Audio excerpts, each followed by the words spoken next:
ভাষণ কারে বলে, ধর্ম ব্যবসা কারে বলে, ভাই ফাড়াই দিছে পুরা। মানে আমি জানি না যে এটার রিয়াকশন বিএনপি কিভাবে দিবে।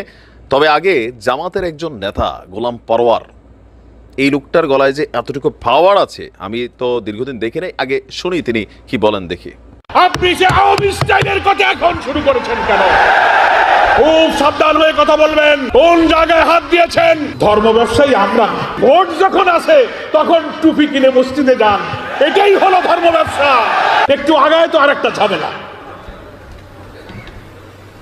ফলে বাংলাদেশের সরকার, অন্তর্বর্তীকালীন সরকারকে একটি অবাধ, যাই হোক, লম্বা চূড়া একটা বক্তব্য দিয়েছেন। তবে এক বক্তব্যেই গেল কয়েকদিন যাবৎ বিএনপির রুহুল কবির রিজভী, মির্জা আব্বাস, ফখরুল ইসলাম থেকে শুরু করে যারা আপনার মানে জামাতকে নিয়ে কিছু প্রশ্ন করেছিল, সেই প্রশ্নগুলোর অ্যান্সার তিনি এমনভাবে দিয়েছেন। প্রথমত ধর্ম ব্যবসায়ী কারা একটা সংজ্ঞা দিয়েছেন, দেখেন সংজ্ঞাটা মিলে কিনা।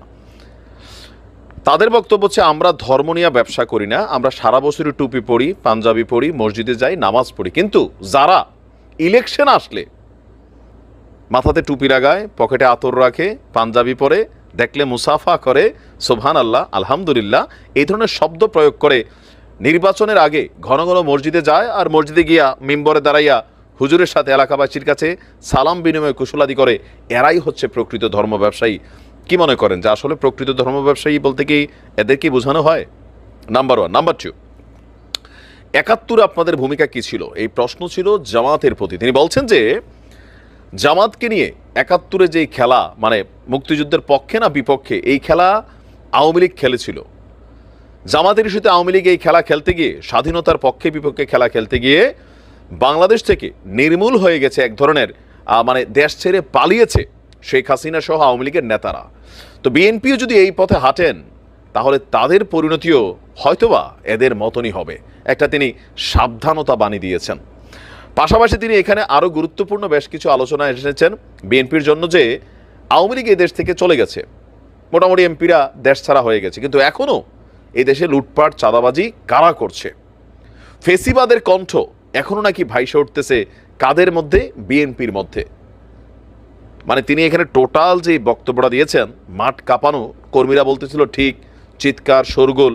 আর এই লম্বা চূড়া করা বক্তব্যে, একটা বক্তব্যের মধ্যে বিএনপির অনেক দিনের, আমি গেল 2 সপ্তাহ বা 3 সপ্তাহ বা আমরা ধরতে পারি 1 মাস, যেই বক্তব্যগুলো ছিল জামাতকে ঘিরে, তারা সেটার উত্তর দিয়েছেন। মোটা কথায় তিনি, মোটা দাগে আমি যদি 2 লাইনে বলতে চাই, তিনি এখানে একটা মেসেজ ক্রিয়েট করছেন, জামাতকে যারা নিশ্চিহ্ন করতে চাইছে ইতিহাসে, তারাই হারাই গেছে।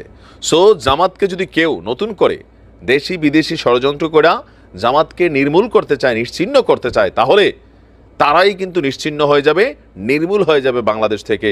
এটা একটা ভবিষ্যৎবাণী চেতনা দিয়েছেন। পাশাপাশি জামাতের নেতাকর্মীরা সারা বছরই নামাজ পড়ে, টুপি পরে, রোজা রাখে, মানে সিজনাল তারা ধর্ম ব্যবসায়ী করে না। তারা বাংলাদেশে ইসলামের শাসন, ইসলামী একটা শাসনতন্ত্র ব্যবস্থা তারা তৈরি করতে চায়, তবে আগের থেকে অনেকটা উদার ভঙ্গিতে।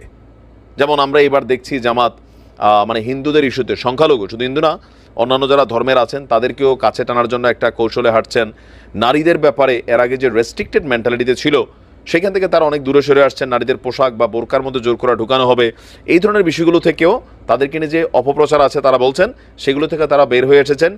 কর্ম, শিক্ষা, সব কিছুতে নারীরা স্বাধীনতার সুফল ভোগ করবে। ইভেন বাংলাদেশকে একটা ন্যায় নীতি ভিত্তিক একটা কি বলা যায়, যে মানুষ ঘর থেকে বাহিরে গেলেও শান্তিতে থাকবে, এই ধরনের পরিস্থিতি তৈরি করতে চাইলে বাংলাদেশে জামাত ইসলামের বিকল্প নাই বলেও তারা দাবি করছেন।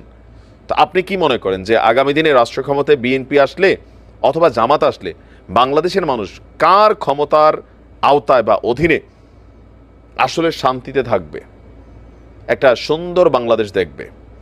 আমাদের প্রত্যেকটি রাজনৈতিক দল তারা বলছেন, বিএনপি বলছেন যে ভাই অতীতে ভুল করছি, সেই ভুল থেকে শিক্ষা নিছি। আর ক্ষমতাকে কেন্দ্র করে আমরা এই 2 দলের মধ্যে দেখছি কিভাবে বিভাজন তৈরি হচ্ছে। তো আপনার মন্তব্য কমেন্টে লিখতে পারুন, দেখি আবার বিএনপি এটার জবাব কি দেয়। ভালো থাকুন।